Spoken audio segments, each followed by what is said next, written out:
अंबाजोगाई शहरात गेल्या काही दिवसांपासून भटक्या कुत्र्यांनी घातलेला धुमाकूळ आता सर्वसामान्यांच्या जीवावर बेतू लागला आहे। शहराच्या विविध भागांत या कुत्र्यांची संख्या इतकी वाढली आहे की नागरिकांना घरातून बाहेर पडणेही कठीण झाले आहे। विशेषतः प्रभाग क्रमांक 1 मधील मंडी बाजार, Aarish colony, APJ function hall परिसर, गौलीपुरा ते सदर बाजार नाका आणि बस स्थानक ते थेट मेडिकल कॉलेज परिसरापर्यंत या कुत्र्यांनी आपले साम्राज्य निर्माण केले आहे। शेकडोंच्या संख्येने झुंड करून फिरणारे हे कुत्रे येणाऱ्या जाणाऱ्या पादचाऱ्यांवर आणि दुचाकी स्वारांवर अचानक हल्ले करत आहेत। या भीषण समस्येमुळे लहान मुले आणि वृद्धांमध्ये भीतीचे वातावरण पसरले असून रेबीजसारख्या जीवघेण्या आजाराचा धोका कित्येक पटीने वाढला आहे। यापूर्वी सरकार एक्सप्रेस न्यूज चॅनलने या विषयावर सविस्तर वृत्त प्रसिद्ध करून प्रशासनाचे लक्ष वेधले होते। त्यानंतर समाजसेवक सुनील जगताप आणि विशाल पोटभरे यांनी नगर परिषद प्रशासनाला लेखी निवेदन देऊन तातडीने कारवाई करण्याची मागणी केली होती, परंतु आश्वासनांपलीकडे जनतेच्या हाती काहीही लागलेले नाही। या संपूर्ण प्रकरणामागे केवळ प्रशासकीय अनास्था नसून भ्रष्टाचाराचे गंभीर वास येत असल्याचा आरोप आता राजकीय वर्तुळातून आणि जाणकार नागरिकांमधून केला जात आहे। नगर परिषद निवडणुकीपूर्वी जेव्हा शहरात प्रशासक राजवट लागू होती, तेव्हा भटक्या कुत्र्यांच्या लसीकरणासाठी आणि त्यांच्या बंदोबस्तासाठी विशेष टेंडर काढण्यात आले होते। मात्र चर्चा अशी आहे की या टेंडरच्या नावाखाली लाखो रुपयांचा चुराडा करण्यात आला असून प्रत्यक्षात कुत्र्यांचे लसीकरण किंवा नसबंदी झालीच नाही।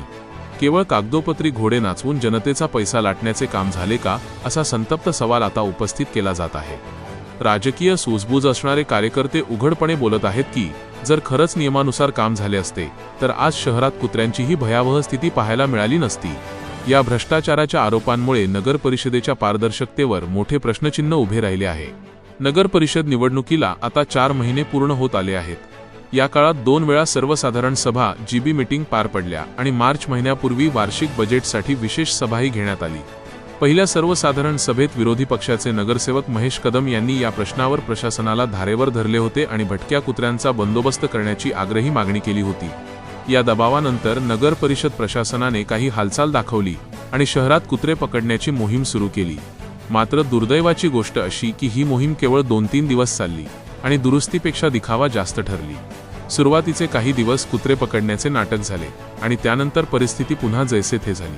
प्रशासनाने ही मोहीम अचानक का थांबवली आणि कुत्रे पकडणारे पथक नेमके कुठे गायब झाले, याचे उत्तर अद्याप कोणालाही मिळालेले नाही। सर्वात आश्चर्यकारक आणि संतापजनक बाब म्हणजे या गंभीर विषयावर लोकप्रतिनिधींनी धारण केलेले मौन। सत्ताधारी पक्षाचे नगरसेवक या प्रश्नावर बोलण्यास तयार नाहीत। जणू काही शहरात सर्व काही आलबेल आहे असे त्यांचे वर्तन आहे।